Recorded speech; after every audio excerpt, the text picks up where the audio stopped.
What's up, everybody? Welcome to Kind of Funny Games Daily for Monday, March 7th, 2021. Happy International Women's Day. I'm one of your hosts, Greg Miller, alongside video games editor at The Guardian and my long-lost friend, Keza MacDonald. Hello, Keza.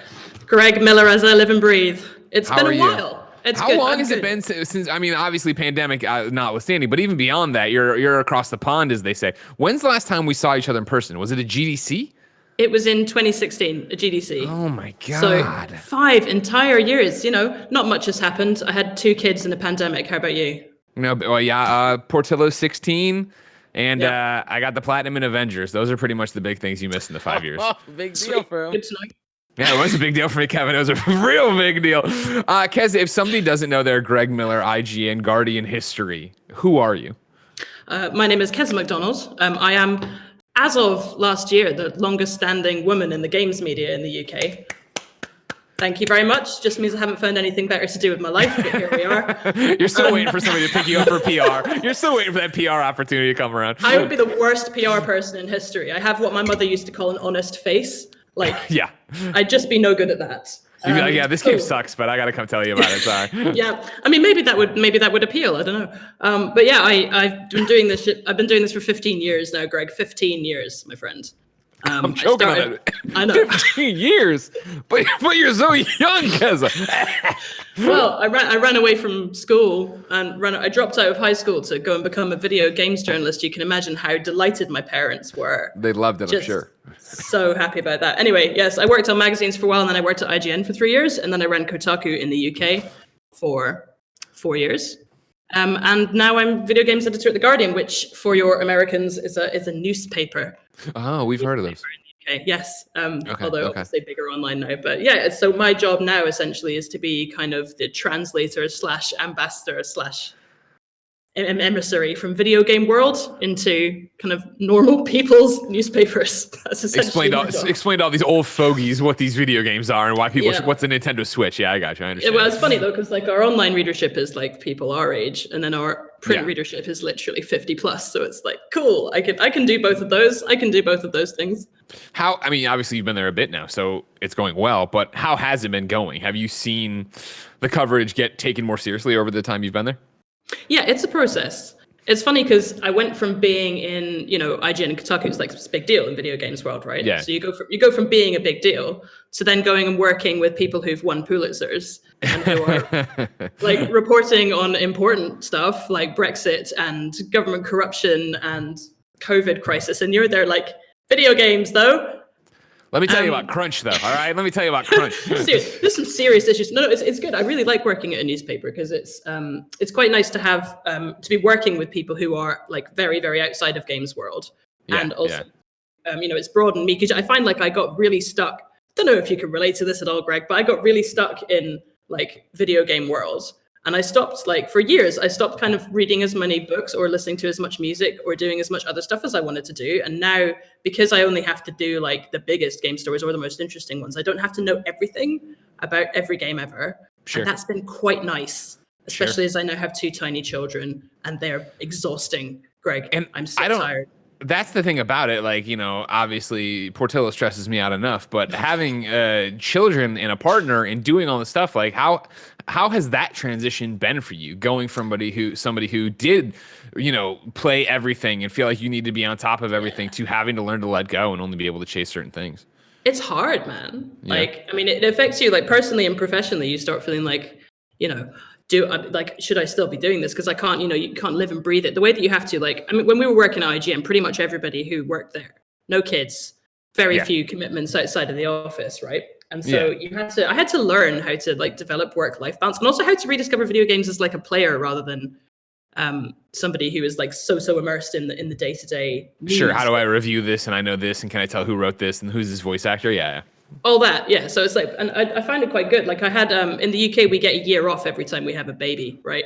That's the incentive. No wonder you keep having them. No wonder. So the first year off was the year the Nintendo Switch came out, and I had a whale of a time because I didn't have to cover it. I just got one and played Zelda for 9 months, and just had an amazing time rediscovering my love of games. Like in that mode without having to like constantly think, what's the angle here? Like, what's the news here? So Totally. Yeah. So it's actually been really, in some ways, it's been really good. In some ways, it's helped me kind of rediscover why I loved games in the first place. And in others, I also discovered, Greg, that like there are just so many people who love games very, very much, but don't have as much time as they used to play them. And they feel kind of shut out sometimes by how we talk about games in the games media. Oh, well, that's the biggest thing, right? I mean, and I get it. We talk about it all the time of, when somebody announces their huge open world RPG and it's going to be 200 hours. And I'm like, oh, my God. And like, I remember, though, being a high school kid and being like, oh, my God. Yeah, sure. That's great. I'm going to pay you $60 and I'm going to get all of this for. And then now we're like, oh, I'm like, how long is this indie game? Oh, one sitting. Perfect. Yes. $20. Here you go. I'm all about it. Let's go. Yeah. And this is one of the things that's cool about working like for a newspaper as well, because you have the generational differences. Like most of the people that I write for are like me or older, and that they have like a lot of stuff going on, and they can't be like as immersed as the IGN reader was. Like I feel like if I were still working for one of the big games websites, I would have to be like working really, really, really hard to keep on top of playing everything I wanted to play, which I do anyway, to be honest. But you can't just leave that behind. Yeah, that's part of who you are. Obviously, yeah, I love games. I always love games. I will love games when I'm in a retirement home playing Mario Kart 64 with my retirement buddies. That's basically a dream for me. But yeah, to be able to have a job that is just a little bit less kind of always on all the time is really, really good. I enjoy it. But yeah, there's just tons of, especially parent gamers out there. Who kind of really struggle to fit it into their lives, and the kind of games that I now need in my life is very different from what I needed when we were working at IGN. Like, what was that? It wasn't 10 years ago. It was. Oh yeah, ago. We were doing it 10 years ago. Yeah. We old, Greg. We're very old. I'm reminded of it all the time when I see people over at IGN, and like even when I talk to people who like. I was at IGN at the time they got hired longer than them, but then now they're there and they're like way longer than I ever was. I'm like, damn, time's weird when it keeps on moving. Yeah. But enough about that, Keza. You need to be an expert today on the Microsoft Bethesda deal getting one step closer to being done, Watch Dogs multiplayer getting some delays, and Super Nintendo World having an opening day finally, because this is Kinda Funny Games Daily. Each and every weekday on a variety of platforms, we run you through the nerdy video game news you need to know about. If you like that, be part of the show at patreon.com/kindafunnygames. You can write in with your questions, comments, concerns, everything under the daily video game sun. And of course, over on patreon.com/kindafunnygames, you can get the show ad-free. You can get the show with the exclusive post show we do each and every weekday, and you can get a bevy of other benefits. But if you have no bucks to toss our way on Patreon, it's no big deal. You could be watching live for free on twitch.tv/kindafunnygames as we record it, just like Big Slice Gaming, Wild Tunes, and Blood Wolf Reaper are. Of course, if you're on twitch.tv/kindafunnygames, you have a special job. Go to kindafunny.com/you're-wrong. Tell us what we screw up as we screw it up, so we can set the record straight for everybody watching later on youtube.com/kindafunnygames, roosterteeth.com, and listening on podcast services around the globe each and every weekday. Housekeeping for you. There's a new Kinda Funny podcast live on podcast services and youtube.com/kindafunny. It's all about the time a parrot almost bit my eye out. True story. Go find out what that was about. You know what I mean? And then I talk about pickles for a long time, but we'll talk. And then you see this, Kevin? Clausen Pickles already thanked me for the episode. So I got things going over there. Things are happening for us big time over here. Thank you to our Patreon producers at Nanobiologist, Mick Abramson, Blackjack, and Trent Berry. Today we're brought to you by Logitech and HelloFresh, but I'll tell you about that later. For now, let's begin the show with what is and forever will be the Roper Report. Time for some news. 6 items on the Roper Report. Baker's dozen. And before we even get that, we have a You're Wrong. Pixelated Soul writes in and said, Greg said it was Kinda Funny Games Daily for March 7th when it is in fact March 8th. This is what I always screw up when I try to get ahead, Keza. I try to work smarter. I start the document on Sunday and I look at the calendar and I'm like, I look at the little thing on my thing. It says it's the 7th. It's clearly the 7th. I don't think about it being Monday. I apologize. There you go. You know what I mean? To be honest, like every day is the same right now as anyway, isn't it? Isn't it still March 2020? Like who the hell knows? The months, they fly by. And yet equally, they feel so slow I want to die. But there you go. That's pandemic for you. Pandemic. Number 1 on the Roper Report, the Microsoft Bethesda deal has inched closer to being finalized. We start with IGN.com's Joe Skrebbels. Joe writes, Microsoft's acquisition of ZeniMax, which includes Bethesda, has taken 2 major steps towards completion after being approved by both the European Commission Commission, and the SEC. In the U.S., the SEC, the country's agency in charge of preventing market manipulation, published a notice of effectiveness, which acts as a declaration that a company registration has been accepted. In this case, it was accepting an S4 registration, which marks a merger or acquisition. The European Commission, meanwhile, has provided an Article 6(1)(b) decision, which approves the merger without changes or opposition. I hate trying to act like I know what any of this means, and says it, quote, does not raise serious doubts as to its compatibility with the common market, end quote. A statement from the EC reads, the Commission concluded that the proposed acquisition would raise no competition concerns, given the combined entity's limited market position upstream and the presence of strong downstream competitors in the distribution of video games. The transaction was examined under the normal merger review procedure, end quote. While neither approval makes the merger official, and Microsoft and ZeniMax have not yet made statements, these represent major steps towards the $7.5 billion deal, which brings Bethesda Game Studios, Arcane, Machine Games, Tango Gameworks, and more into the Microsoft fold.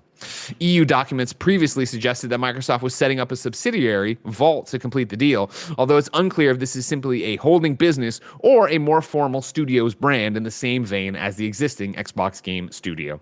Microsoft isn't actively planning Bethesda's future until the acquisition is complete, but we've heard a lot about its intentions.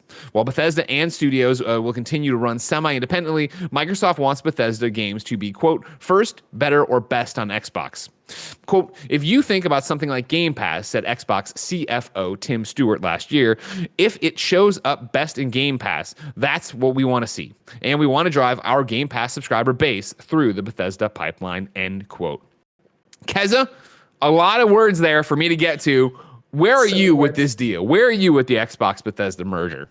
So it's happening. It's happening. There's always that stage where like you have a mega merger where all of the various approving bodies have to go, is this going to completely screw up the industry competition wise? It never seems to ever do anything about it though. Like almost never have I ever known there to be someone actually intervene and say this isn't okay. Do you know what? I've kind of come around on this deal. When I first heard this, I was like, oh no. Because I have to say, like, Microsoft's buying studios doesn't always go well for those studios. Lionhead. But Bethesda's too big, right? It's too big. Like, I don't think that fail. Microsoft... Yeah, like, there's no way that Microsoft could screw up Bethesda. You are cursing them by saying this. You are cursing this deal by saying this. I suddenly thought, good Lord, what if I'm like some kind of backwards prophet? But yeah, I'm kind of sold on it now. I spent some time talking to Phil Spencer about it last year when it was like happening. Yeah. And I like that dude as an exec. Like Phil's great. Like when you talk to, like I spent, as I mentioned, 15 years talking to video game execs now. And you know, some of them you talk to and you're like, you don't care about this game. You do care about the business, but you don't necessarily care about this as a like an art form or an entertainment medium. Phil really does. Yeah. And I reckon that like his influence now at Microsoft means that, you know, a lot of the decisions that are being made are good for the studios and good for the game. So I've kind of come around on it. And also Todd Howard seems into it, so that's cool. So then the $7.5 billion question becomes, are these games going to be exclusive, Keza? Do you know what? I'm going to put my money down and say no, but they're going to be better and they're going to be on Game Pass for free, and they're probably going to get a month or two of head start, I reckon. Yeah. When I was interviewing Phil about this last year, he said we don't need to sell them on other platforms if we don't want to. Like we don't have to. We don't have to recoup the investment in that way. But I still think like it would just be so unpopular for those games to be exclusive, right? Like it would cause such bad blood. We had Paris from the Kind of Funny XCast was on Games Daily with me last week, and this came up tangentially as well, and we were talking about it. I think it might have even been the post show. And XCast obviously has talked about this deal so much, and Paris is very much like, you don't spend $7.5 billion to then share those things. And he's like, I'm an Xbox, he's a fan of everything, but he obviously a student in the Xbox game, and he's saying like, the one thing Xbox doesn't have is games. And it's not that they don't have exclusives, but they don't have those games that when you think of Xbox, you're thinking, oh my God, I can't wait to play X, Y, and Z. And the way for PlayStation, you think of, well, Last of Us, you think of Horizon, you think of the list goes on and things like that, and what we saw in the last generation. You think of Astro's Playroom these days, man. Oh, totally. So hell yeah. Come on now. You know what I mean? You know what? Japan's studio doesn't need to exist anymore, except Team Asobi. Let's keep that going. Team Asobi. But in this conversation too, I'm there with you where I understand. There's been so much talk, and obviously there's this rumored Bethesda Microsoft event that'll happen when this deal actually goes through. So they talk about their future, they talk about what they're going to do, and there's been the conversation we're quoting right here in Joe's article from Tim over at Xbox CFO saying like, listen, they'll be on Game Pass. You're talking about when Phil was like, why would we put them on other things? Other people have said it's case by case, but there's also this conversation from Xbox that at a top level they don't want to get in the way of what Bethesda does, and yes, I think. It's not damned if you do, damned if you, but there's there's an Achilles heel argument each way you went, where it's like if they did say, all right, cool, they're exclusive to Xbox, they're going to piss off so many people, and so many people are going to throw it back in their face when Phil was like, exclusives are dumb. I don't like how this happens, and I don't, blah, blah, blah, and these deals that are happening. But then if you go the other way, it is this, and they're not exclusive, so many Xbox fans are going to be like, well, why would I buy your console? I think that the thing is with it, like if you look at how even back when Rise of the Tomb Raider was briefly exclusive, everyone hated that. Like everyone hated it, and I think Phil Spencer, like at the time, was like, yeah, okay, that was a mistake actually. And Game Pass is amazing. It's an amazing value thing. Like add all Bethesda games on there, for a month and free forever. That's like it's already such good value, and that makes it better. And, I think that, like, if you listen to the way that both Bethesda's people and Microsoft's people talk about games at them, they talk about accessibility, getting more and more people playing, getting 2 billion gamers, 5 billion gamers in the world, people being able to play on any screen. Like, none of that really gels for me with, also, we're only going to put these games on this one specific console that you have to buy. Yeah. I think I do actually think that Microsoft's going to be a service soon. I think I think that's obviously the direction everything's been going, and like Game Pass and Xbox and Game Pass are going to become a thing you can play on anything. I think that's their vision, right? That seems to be what they're driving for, and that's why they seem to put it all towards Game Pass. And that's where I keep coming back to, is that the Xbox we've seen for the past few years pushing Game Pass, I think this works as a feather in a cap to Game Pass, where you run the commercial for Elder Scrolls, you run the commercial for Starfield, and at the end it's like it's the Xbox logo and it's an Xbox Game Pass logo, and it says play right now for $14.99. And there's so many people I think who would go to the store to buy it, see it for $70 on PS5 and be like, wait a second. And then you have to talk to somebody or look online and put it together that there's this service that you can sign up for, and you can get it that way. And right there, we're back to the old argument where people bring up on the show all the time of, well, Greg or Gaming Press or IGN or whatever, reviewers no longer understand how much $60 is what they used to say, $70 means. And I'm like, well, then this would be put your money where your mouth is, literally, where it is this idea that, okay, cool, you don't have an Xbox, but you probably have a computer. You could stream it to that. And I'm talking about the future of, Game Pass Ultimate and xCloud and all that jazz. Your phone, whatever. Maybe you have an old Xbox One or whatever. And this is that gateway drug that they want you to have. They want you to look at it and go, oh, this is cheaper, so I'm going to do it this way. Then you get in, you're like, I really enjoy this game, but my experience isn't that great. Maybe I should look at getting a Series S. Oh, well, I'm looking at the Series S. It's only $100 more or whatever it is to get to the Series X. It's that kind of domino effect, $200 more to get to the Series X. Domino effect to get you into that ecosystem and actually using it and loving Xbox. Totally, and it'll work. It'll work. Like Bethesda's games are, super compelling. What was your first like big Bethesda open world RPG? What was the first one that you loved? Fallout 3. Yeah, that was my partner's too. I remember that back in the day. Yeah. Well, it was that thing of like when I came to IGN in 2007, right? It was right on the heels of Elder Scrolls and horse armor and all that jazz. And I was like, okay, like I remember the horse armor being a thing in the office. People were talking and joking about. But I was like, I'm not into fantasy that way. And so I remember going to that E3 and getting that demo of Fallout 3 at Megaton and just being like, what the fuck is this? Like, this is insane. And like that was the deal, right? That was off to the races of being a Bethesda fan for me. Well, that game was so exciting for me because I played the old school, janky-ass strategy Fallout games in the 90s. I played them late. I played them like 10 years after they came out, but I loved them very, very dearly. And I happened to play them like a few months before Bethesda announced that it was reviving Fallout. And I was like, this is incredible. I was so excited about it. But my first one was Oblivion because I got laid off from my job about 3 days after Oblivion came out. And I just sat in my crap shared flat and played Oblivion in my pants for like 3 weeks, which is kind of the time you need for a game like that. 100%. I read it's like Oblivion's turning 15 in a couple of weeks. Yep.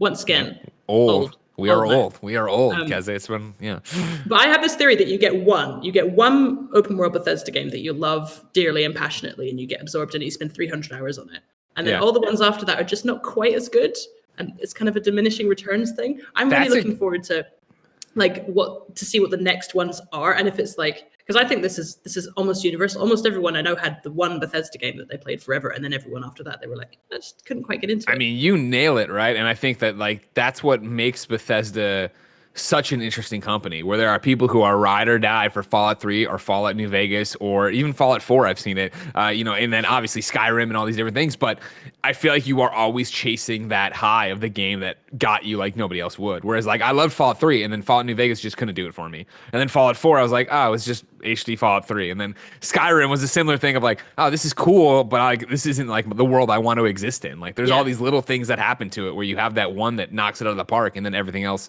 pales in comparison to some regard. Yeah, I think it's because that the idea of those, especially 15 years ago, or like even further back with Morrowind, like the idea of you being able to influence what's going on and having those random adventures, like, oh, I climbed a mountain and found some vampires and ended up running away from a team of vampires assassins who were trying to kill me. Like the first time that happens, you're like, this is the greatest thing.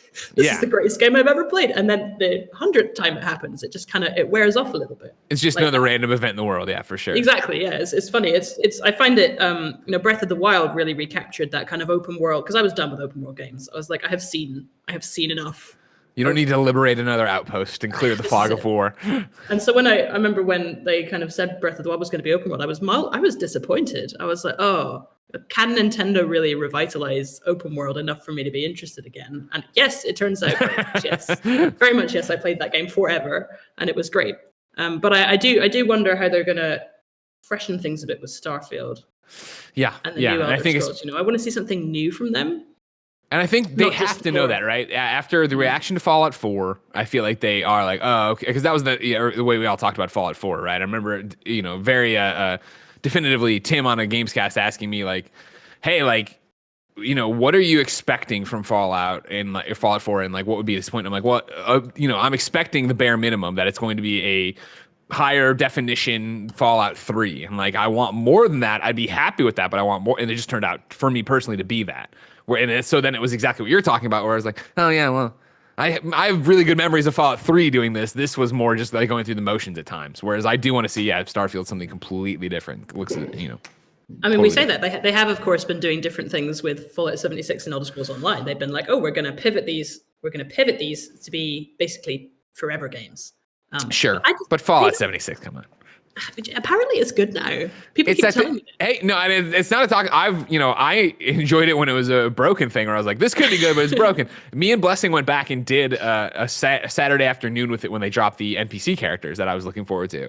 And it was that thing of like, man, I'm really enjoying this. This is really cool. But then we put it down, and it was just that thing of like, all right, it's Fallout. It's more Fallout, but it still feels like Fallout. Like I don't want to. I've done this before. I've had this experience before. Yeah, this is it. And the thing is, like, so I have as well as my two tiny kids, I have a stepson who is 15, and he has, forgive me, the quite basic taste in video games. Do you tell him all the time? Is he just playing Minecraft and Fortnite? Get out of here. Literally, it's honestly, we talk about it all the time. Like he lives with, my partner is also a former games journalist, so he lives with this like insane collection of brilliant, unusual games that he, may enjoy, but he just plays the same 5 games and has done since he was 10. Yeah. But he was interested in Fallout 4 when it was going to come out, and he was a little bit young at the time, but I was like, do you know what? I'm going to give you this because I want you to get into like a story RPG. I just want you to get into it. And he didn't. And it did not work. I was like, maybe because this is his first Bethesda game, maybe it'll be the one. He was like, nah. He's like, the gunplay isn't good enough. I'm like, well, I mean, fair. Yeah, accurate, yeah. VATS was included because it's not fun to shoot. It doesn't play like Titanfall 2, therefore... Hey, there you go. Fair enough. I'll take it. I'll take that one. Number 3 on the Roper Report. Let's talk about Watch Dogs Legion multiplayer being indefinitely delayed on PC and then some other stuff on console. This is a post they put up on Twitter. DedSec. We're excited to see new recruits in London when we launch the online mode of Watch Dogs Legion on March 9th. Before we launch, we just want to make you aware of a few things that have just come to our attention. We've identified an issue in the PC version that can cause the game to crash for players with certain GPUs. The team is working on fixing the issue as quickly as possible, and in the meantime, we've made the decision to wait to launch the PC version until this is fixed. We will communicate the new launch date with you as soon as possible. We have also identified an issue that can cause the game to crash during the tactical op. This is a mode. Therefore, we have made the decision to launch that mode on Xbox, PlayStation, and Stadia on March 23rd. PlayStation 4/5 will have limited in-game text chat at launch. We are working on a fix for this, which will be coming on March 23rd as well. We are committed to delivering the best experience to all players and are working diligently to address the issues outlined above. We appreciate your patience and understanding. Kez, I forgot all about that. Watch Dogs multiplayer was coming. Were you waiting with bated breath for this one? You know, I actually kind of am. Did you play Watch Dogs Legion? Yeah, it didn't work for me. It was, and I think it's a similar thing where I loved Watch Dogs 2 and then Watch Dogs Legion. I was like, I couldn't get on with the previous two Watch Dogs as I found them too kind of, annoying. I think I'm just going to say annoying. Like the tone of it was really annoying. But like I got into Watch Dogs Legion massively because London. Sure, London, baby. And also I had that thing where I kind of got Stockholm Syndrome with it because I was reviewing it and it was really broken. Yeah, so I was reviewing it as well. I remember. It was hella broken. There's a mission in it where you get to decide whether a particular character gets to live or die, basically, and would you get to download their brain onto a computer or do you kill them? I like that. I like that choice a lot. That was the thing is, I felt like it was like, man, and you'd get to moments like that. Where I was like, oh, this is cool. There were a few moments like that. And I got there, and that's quite early in the story. And the story is really weird. Like the game is really comedy. It's a comedy game, really. I mean, all the British accents in it are about as good as your British accents. Oh, I get that. They're about that good. So and I was like, this game is so weird. I don't understand. It's so camp. It's so weird. It's so fun. And then the story is like this kind of horrible, paranoid, techno dystopian stuff where like it's just I find it really gross. But anyway, at that point in the story where you can download someone or kill them, basically, I'm up late alone in my house for once, playing it. And I press I'm gonna kill her. I'm gonna kill her. I'm not gonna let her upload herself. And I press the button, and all the power in my house goes out. The Xbox dies, the TV dies. Bad choice, Kessa. I was like, oh my God, is this some Metal Gear Solid fourth wall? Incredible. Because it caused a surge. And it turned out that actually what was happening is that the code was broken and it was causing such a surge of electricity in my house that every single time I got to the point of the mission, it would call the power out in my living room. Oh my God. So the Xbox wouldn't turn on again. And they're like, has this just bricked my machine? It did eventually turn back on again, but I couldn't progress any further in the story. So I ended up making up my own version of Watch Dogs Legion. Nice. In which I assembled a bunch of ragtag, bizarre, queer cockneys, and we ran around fucking up London. And it was a great game that I made up for myself. So I got really into it. And that's what the multiplayer is going to be. There's going to be none of that kind of like structured, story stuff that I found kind of pretty variable in the game. It's just going to be running around and messing stuff up for fun in London. And I'm actually really into that. I think it could be fun. Well, hell yeah, then. Good for you. But am I literally the only person? Has everyone else just comprehensively moved on from Watch Dogs? I mean, I can never say that. I know I saw somebody in the chat going on. They were saying they bought the game just because they saw that they were reminded of this news or whatever. Like, I think I would say I'm not going off of anything. I would think it underperformed from where they wanted it to. You know what I mean? Reviews weren't amazing for it, and it doesn't seem like it had a long tail of people talking about it. But by no means would I say it was like, something that like you're the only person. No, of course not. Even I've had that thing where when we reviewed it, I think I reviewed it and I was like, oh man, give me the PlayStation version because I had the PlayStation 5 for review as well. And then I got the PS4 code like, oh well, PlayStation 5 version will be ready to launch. I'm like, motherfucker. And so I've had that thing of like, on like those days where I'm like, what do I want to play? And I don't know what. I see it in my carousel that I could get it. And it's like, do I want to try the next gen? And I was just like, for me, it was that thing of once I got the construction worker and put a bunch of, points into leveling them up, I was just flying around on my magic carpet, come down, climb off it, kill whatever I needed to do, or sneak in, do the thing, get on it, fly away. And it's just like the idea of passing it around is cool, I think. But like once I found people who could kind of break the world, where they'd be like trying to get me, and then I just fly away, and they're like, "Oh fuck, he's gone." Like, all right, this is it. Like, but there were so many different ways to break the world because the game was so variable. Like there were so many different ways that you could break it that I found that quite interesting, and I just really enjoyed I enjoyed collecting people. It's basically Pokemon, but for Londoners, for me. Sure. That's fair. I enjoyed the hell out of that. I thought it was a funny ass game as well. I thought it was really funny, mostly because of the stuff I was doing in it. But yeah, I think the second I stopped engaging with the story, which was the second I just completely started making up my own fun, I had a great time. And again, that's what I hope the multiplayer is going to be. Like, also, I just love that London. It was a really good London. They did do a really good job with London. And that was the thing. I think it's one of the reasons. It's probably similar to why I think you're into it. Like, I thought Watch Dogs 2 did such a good job with San Francisco, where it was driving and they would have like, oh my God, like that is the gas station that's, a block up from Ocean Beach. Like, I know that gas station. Like, that's awesome that it's there. And the music was great as well. Like, it was like proper London music. I just thought a lot of it was good. That's proper London music. You guys got to hear about Taylor Swift, all right? Because there's just like, that music stunk. It stunk up the whole time. The talk radio, it wasn't contextualized, at least at launch. I don't know where it is now, where I just hear the same thing over and over again. Get out of here. Yeah, I was really hoping that GTA might do GTA London again at some point. I'm not sure it ever will, because like fundamentally GTA is an American satire, and everyone who makes it is basically an honorary American now. And like, I don't know what they'd even do with London. Although given how messed up everything has become in the United Kingdom, perhaps there is enough satire for Rockstar to have a lot of fun with it now. We'll see what Watch Dogs or what Rockstar will do from there on out. First off, I want to give a shout out to Nanobiologist. Of course, everybody knows him as a You're Wrong contributor. But in the chat, Shadu Fox said Taylor Swift is overrated. And I went to time out Shadu Fox, but Nanobiologist beat me to it. So there you go. All right, there's some rules to the Kind of Funny Games chat. All right, we won't stand for this Taylor Swift slander. Let's move on. Number 3, Super Nintendo World has an opening date in Japan. This is Marie Dealessandri over at GamesIndustry.biz. Universal Studios Japan announced that its Nintendo theme park, Super Nintendo World, will finally be opening on Thursday, March 18th. Super Nintendo World is based in Osaka, and its opening was delayed several times due to the COVID-19 pandemic. Meanwhile, as we talked about last week, the U.S.'s Super Nintendo World, set to open in Universal's upcoming Epic Universe Park in Orlando, Florida, has been delayed to 2025, the Orlando Sentinel reported. Construction was delayed due to COVID-19 and has only just resumed, Universal said. It was initially scheduled to open in 2023. Keza, are you excited to one day go to Super Nintendo World, and how long do you think that'll be till you get to go?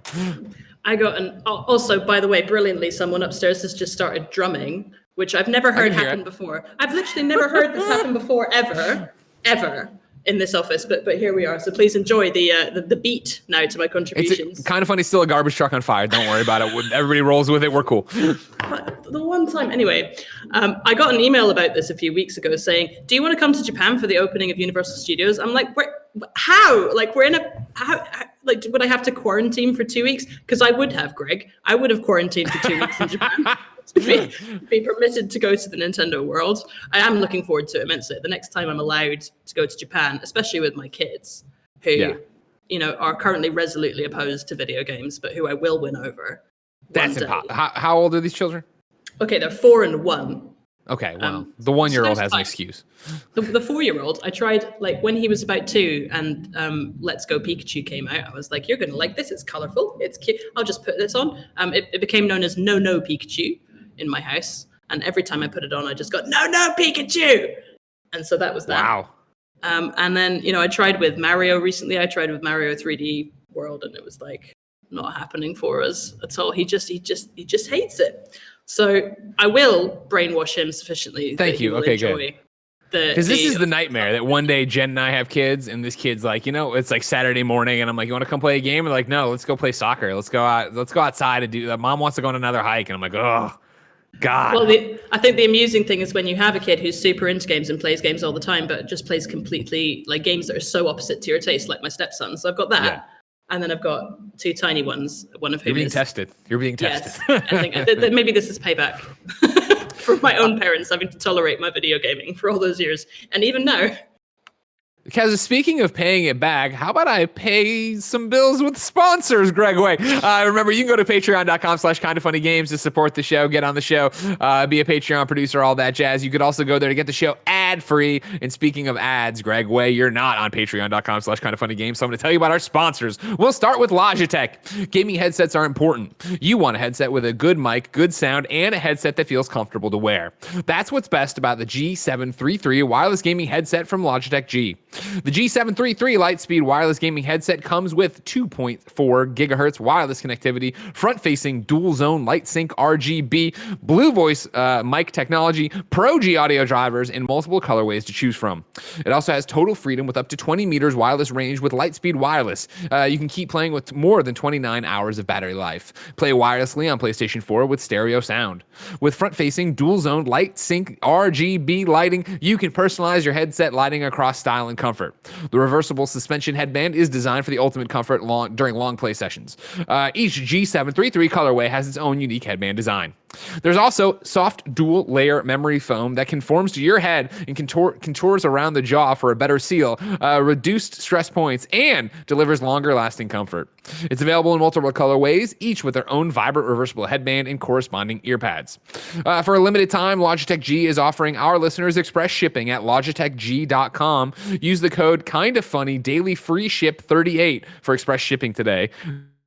For all Logitech G products with the promo code KINDAFUNNY daily free ship 38. Hurry now, since the promo code expires in 3 days. Our second sponsor is HelloFresh. What is HelloFresh? With HelloFresh, you get fresh, pre-measured ingredients and mouth-watering seasonal recipes delivered right to your door. HelloFresh lets you skip the trips to the grocery store and makes home cooking easy, fun, and affordable, and that's why it's America's #1 meal kit. HelloFresh cuts out stressful meal planning and grocery store trips, so you can enjoy cooking and get your dinner on the table in about 30 minutes or less. With more than 25 recipes to choose from each week, there is something for everyone to enjoy. All recipes are designed and tested by professional chefs and nutritional experts to ensure deliciousness and simplicity.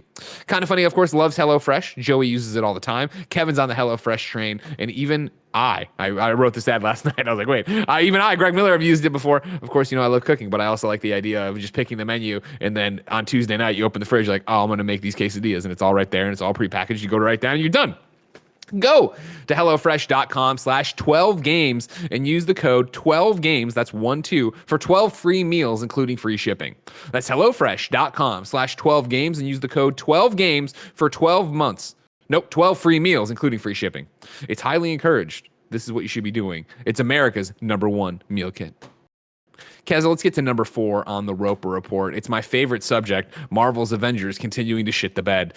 We talked about it last week, this dumb fucking idea they had that they were going to make it longer to grind to level 50 to get all the skill points to have the thing. It doesn't matter. They explained more of it on Reddit.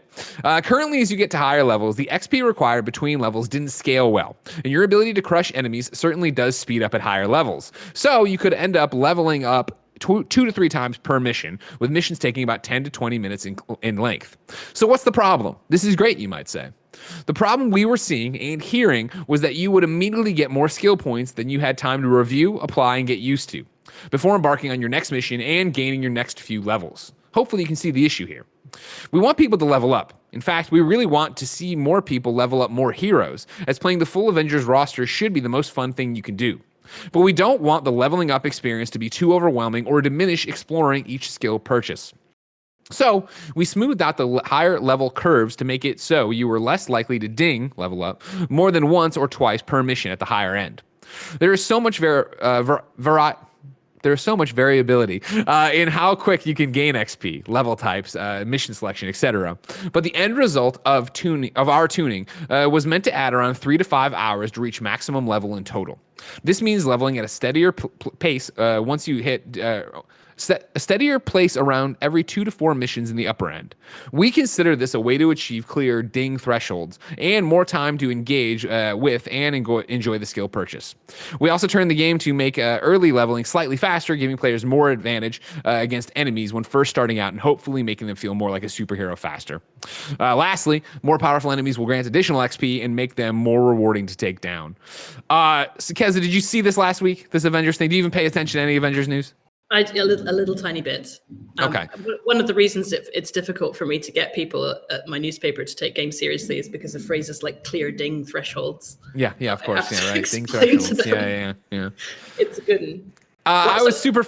Sorry, go ahead. Right, okay, so what is the right amount of leveling up in an online game? This is my question for you. It's fine where it is right now, Keza. There's no need to adjust this. This is them missing the mark, and I don't buy their whole thing here of like, oh, well, we don't want you to be overwhelmed with skill points. Like, what we're talking about right now is the fact that this game's audience is so small in such a dedicated people like me on Play Avengers subreddit that no one's overwhelmed. They understand what's going on. Like, no, I don't. They're like, well, we've heard it from you. Who have you heard from? Who has been saying that they are overwhelmed in skill points and don't understand how to use them? Your first hero, maybe, but then if you sat there and figured it out, you'd figure it out. And then from there on out, you're going to know what you do. Like as I was saying last week, right? Like, we're talking about two different things of reaching level 50 with your character, which gives you all the skill points. And then there's power level, which is a completely different thing, kind of like Destiny Light. Like, this, when they crank this up and make it longer to like, I already know that I don't like Hulk. I'm not going to go in and take Hulk to 50.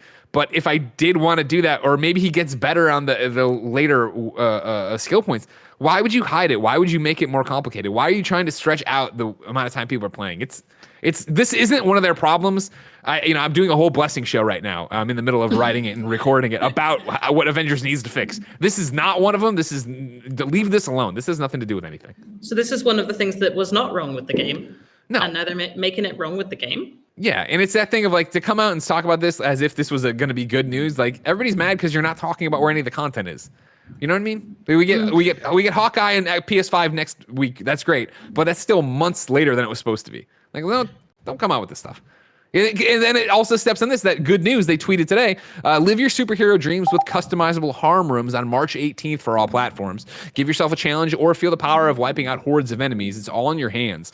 And they showed this video that specifically talked about PC, but it says all platforms, of you being able to make your own harm room challenges. It's like, why? That's good news. Why would you come out and step on the rake with this? Why would you come out and talk about this? Why are you changing the way you're leveling? So do you think, like, why would they be trying to keep everyone playing longer? Well, the argument, of course, there's twofold. Number one, there's the fact that they just don't have end game content. So I think it is this idea of there's just nothing for you to do. We're just going to keep you busy for longer. But like you say, everybody who's playing this game, who's into it, right? They're surely already at a level where this is like barely relevant. Yeah, so it's like, I don't understand what that is. The other takeaway, since why would you do this? And also there's the why would you do this? And then there's also this doesn't really apply to me. Like I'm saying, I've already leveled up the heroes I want. I guess Hawkeye will take me longer when he drops this week or whatever. Then there's this undercurrent of, are they planting the seeds for free to play? Are they doing a thing here so that when they do, if they have the plan to switch to a free to play model at some point in the next year, that this would be a way to keep people around longer and have them do it and have an influx of players that you could then keep invested in the ecosystem longer? That's a possibility. That's a strong possibility, a very strong possibility for any live service game right now that is not already free to play. Now, speaking of live services game, let's jump over to number 5 on the Roper Report. We have an update on the Division 2. They posted an infographic and blog post over there, but I'll jump into it. We want to take a moment to thank you, agents, for your continued support and passion for the games we create. The release of Warlords of the New York expansion in March 2020 saw the highest monthly active users for the Division 2. As announced a few weeks back, we have begun work on new content for the Division 2. The development of this content will be led by a group of project veterans at Ubisoft Massive. We are also excited to announce that the new content will be made with the support of a talented group of developers at Ubisoft Bucharest. That's not how you say that. Bucharest? Bucharest? Did I say that right? Okay, good. Okay, pretty sure. In the next major update, we are looking to bring a game mode that is entirely new to the franchise. Along with the game mode, we are investigating new ways to progress your agent with an emphasis on increasing build variety and viability. We will be revealing more about that and what lies ahead as the update gets closer. The development of this new update is still in its early stages and will take several months to complete. As a result, our next major update is currently scheduled to release in late 2021 at the earliest. We will be taking this time to make sure we bring a meaningful change to the game. While we're hard at work on the next content update, we will rerun previous seasons during year 2. In other words, the next season, season 5, will be a rerun of season 1, giving you the chance to collect rewards and collectibles you might have missed out on. This also means there will be regular leagues and global events for you to participate in. On top of rerunning seasons, we will continue to support the game with new apparel events and some minor title updates focused on game health. Here's what we're talking about, Keza. Night and day from Avengers. Because Division 2, talking to its audience and explaining what's going on so that it's understandable. They were very clear, right, with the success they just saw of the last season, that, hey, a lot of you played this, so we are going to do more. But we weren't planning to do more. We had already announced that this was going to be the end. So the fact that we're doing more means we're going to do it, but it's going to take time. Just say that. Yeah, this is the thing. Like, Ubisoft is amazing generally at communication with players, and also really good at understanding why people actually like its video games. Like I really feel it's strange to me, like how there seems to be quite a lot of publishers who don't seem to understand why anybody's playing. Like what it is that the people really, really love about it. I think like the Ubisoft's approach to Assassin's Creed and the Division shows, they do actually understand why people like these games and listen, which is hugely useful. I'm worried I'm being haunted by this drummer. Like it's the ghost of It's fine, don't worry. No. Some murdered drummer from somewhere upstairs in here. I mean, that'd be cool if you had a drumming ghost. At least it's not in my head because you can hear it. So exactly. You're right. It's not a banana phone. Yeah, I'm not finally losing my mind. It's not like super loud. Just a heads up. Good. But you can hear it, right? Kevin, I'm not crazy too, right? You didn't implant this thought in my head, right? No, I mean, we can hear it. Funny Games Daily. Yeah, it's not loud at all. The thing from I can not loudly, but I can hear enough of it. But the problem is, I think it's getting cut out at times. So he just sounds like a really bad drummer because it sounds like boom, boom. You know, like he's like he's never seen drums before. He broke into steal from it, saw the drums, and now he's using them a little bit. Where would there be drums in an office building? Where and why are my questions. Well, I mean, for the record, like your office building, it looks like you're in like the basement of a school. You know, like I mean, it looks like you've got that white wall thing, that little electrical deal over there. I got the Calax. You got to have a Calax. Exactly right. There's a lot going on here. There's a lot of questions about what building you're in over there. I have something to share with you about the Division 2. Lay it on me. This is a phenomenon that happened. So I played that game when I was pregnant. Sure. And therefore I must have played it for 20 or 30 hours, and I have no memories of it whatsoever. Because do you blame the pregnancy or the game? Well, maybe a bit of both, but I do think it's primarily the pregnancy, because I had the same thing first time I was pregnant. I basically forgot like 6 of that 9-month period. Just forgot. It's just like not in my brain at all, because your hormones are such that you basically the hormones take over your brain, and they're like, okay, so we're busy right now. We're like, today we're making a kidney. So what you get maybe like 20 to 30% of your brain capacity that you can use for stuff that you need, and the rest of it we're busy right now. You know, this is all just shh. So it's kind of like getting demoted inside your own brain from like general manager to just sort of like regional manager of your own brain. So I found that like I just forgot. Like there's a lot of games I played both times when I was pregnant that I played for a long time and just whole ass forgot about. Like I can't remember anything at all about my experiences with Division 2. Same thing happened with Stardew Valley first time around.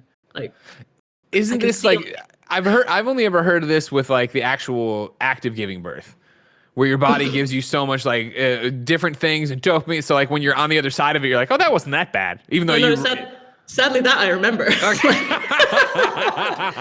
You should have been playing Division during it. It's partly it's partly sleep deprivation as well. Like you don't remember the first few months after having a baby because of sleep deprivation. Like your brain needs 4 straight hours of sleep to lay down memories. Without 4 straight hours of sleep, your brain can't do nothing. So as a result, you just forget about the early days. But yeah, I also played most of Bloodborne when I was pregnant first time. Don't remember that game. I had to play it again. I had to play it again later because I couldn't rember it at all. It's a very strange. Well, you're a big Souls fan though, so that must have been fun to come back to. I mean, yeah, it was hardly a hardship to play Bloodborne again, right? No. Like, also there's a lot of like really weird stuff about birth and female bodies in that game. It's really not a great pregnancy game. There's a lot of really scary shit in there.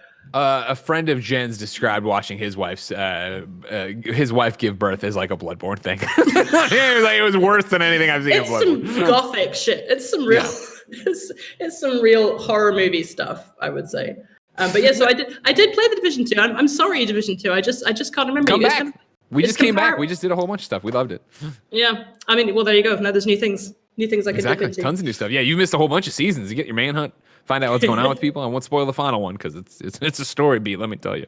Number 6 and final on the Roper Report. Looks like you're getting a Tomb Raider collection. This is Gabe Gurwin over at GameSpot. Players who haven't yet experienced the rebooted Tomb Raider trilogy will apparently be getting a new option very soon. Listed before being taken offline, the Tomb Raider Definitive Survivor Trilogy will bundle all 3 games together in one package. According to the Microsoft Store listing, which now gives an error message, the bundle will be out on March 18th. It contains Tomb Raider, Rise of the Tomb Raider, and Shadow of the Tomb Raider. All 3 games are already available, on PS4 and PC, though Rise of the Tomb Raider was initially not released on PlayStation, with Microsoft publishing the game and holding console exclusivity for nearly a year. Keza, did you like the Tomb Raider trilogy? Did you get into this at all?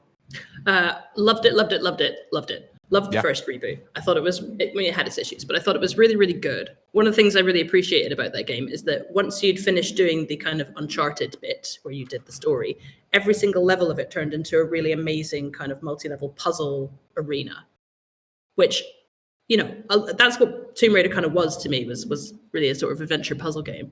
And so having that kind of the cinematic level where you're funneled along and you have the right enemies to kill, but then after that, every level was new again suddenly.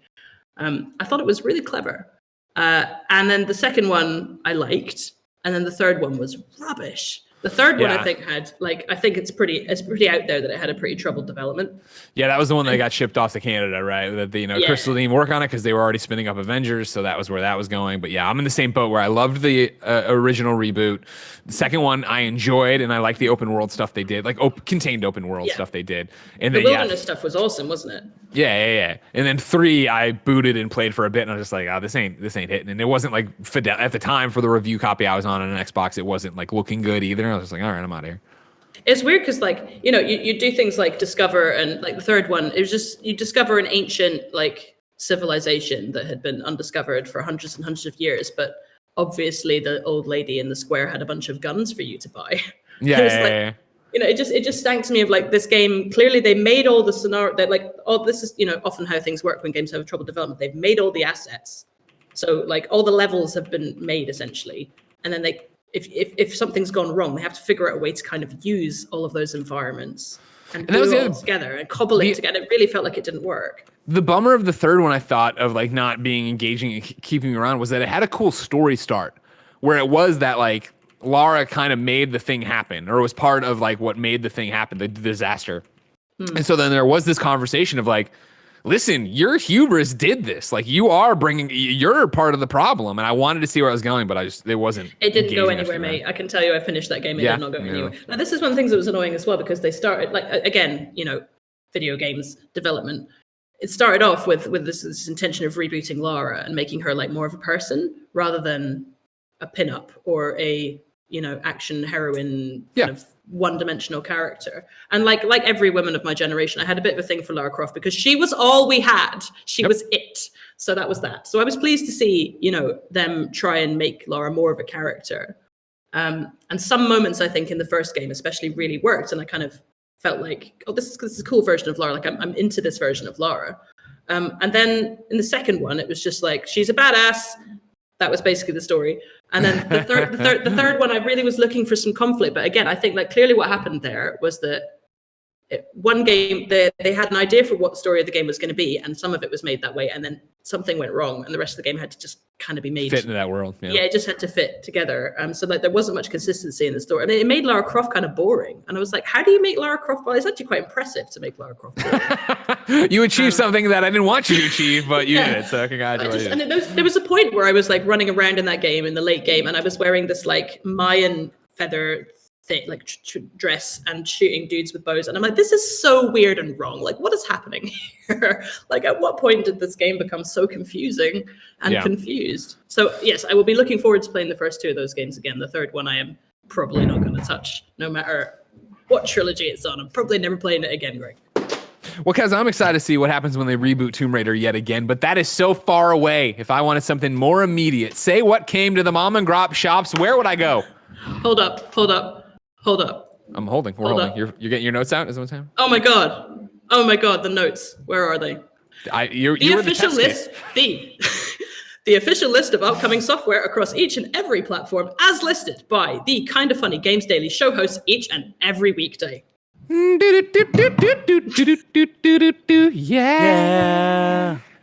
Out today, Noble Armada, Lost Worlds on Switch, and believe it or not, that's it. Then new dates for you. Wow. Monster Hunter Stories 2 is coming to Switch on July 9th, and that's worldwide. Brutal survival game Rust is coming to PlayStation 4 and Xbox One in spring 2021. Keza, we asked people watching live on twitch.tv/kindoffunnygames to go to kindoffunny.com/you're wrong. Tell us what we screw up as we screw it up. I don't think we screwed it up, but Ignacio Rojas provides more details. Oblivion officially turns 15 on March 20th. So right around the corner there. Yes, that's how old we are. A couple of weeks, Yep. I mean, Pokemon turning 25 spun me right out, Greg. I don't know about you, but like I was just very distressed at the idea of Pokemon being 25. Like that's just not acceptable information to me. I feel like I'm going to crumble slowly into dust. Yeah, I guess what's disturbing about that is that Pokemon was always something that Mike O'Brien's little brother was really into. And so the fact that like that's how old I am, that it wasn't even something I was into, but another kid, the young kid, and I don't even think. That's kind of it for me. Like I was 11 when Pokemon came out in the UK, so like right at the top end of how old you kind of need to, like, if I'd been any older than that, I probably would have been, or thought I was too cool for Pokemon, I would have been wrong. Sure, you would have been wrong. But yeah, it was a bit of 25. I don't like to think about it. Ladies and gentlemen, we're getting ready to end the show here. Of course, you can go to patreon.com/kindoffunnygames to get the post show Keza and I will do. Of course, you can go over there to ask us questions, be on the shows, be a Patreon producer, so on and so forth. Of course, you get the Gamescast early. You can watch it live as we record it. There's so many different things going on over there. However, if you're going to stick around at twitch.tv/kindoffunnygames, Nick, Andy, Snowbike, Mike are up next to play some games for you. You can get that on youtube.com/kindoffunnyplays. Before we go, let's run through this week's hosting roster. Tomorrow it'll be me and Gary Whitta for a Whitta Wednesday on a Tuesday. Wednesday it'll be Blessing and Janet Garcia. Thursday it's the return of Tim Tam. It's Tim Gettys and GameSpot's Tamor Hussein taking the reins. And then Friday it is me with Irrational Passions, Alex O'Neill. Very excited for that. Keza, of course, you're sticking with us for the post show. You're coming over to Patreon. But if somebody's not coming over there, where can people keep up with you? Please follow me on the Twitters. That's where I do most of my work stuff. I'm at Keza McDonald. I have like some stuff I've been doing. I did a podcast. I did a comedy podcast called Extra Life with a bunch of it's with a bunch of British comedians and famous people, and Charlie Brooker, Mr. Charlie Brooker. Okay. Of Black Mirror fame, where we interview people about their life in games. And I do it with my friend Ellie, who is a comedian and much funnier than me. It's really a good listen. I was super pleased with that. I also have another podcast that's been on hiatus for a while, but is coming back. It's called Spawn Point, and it's for parent gamers. I remember that one. Who don't have any damn time, and that's why it's been on hiatus for a year. Yeah, it's funny how that works, right? It's funny how that works hand in hand. It's on brand. It's a very on brand fuck up for me that I've managed to not put out any new episodes this ages, but it is coming back. It's coming back. I also have a book about Dark Souls. I've got a book about Dark Souls called You Died. I think it's quite good. If you like, we're going to talk about that in the post show. That Lucid Dream wrote in about that, so I want to. We'll get in there. Don't worry about that. Ladies and gentlemen, this has been Kind of Funny Games Daily. Remember, each and every weekday, we'll run through the video game news. YouTube.com/kindoffunny games, roosterteeth.com, podcast services around the globe. We're going to Patreon.com/kindoffunnygames for a post show right now. But until next time, it's been our pleasure to serve you.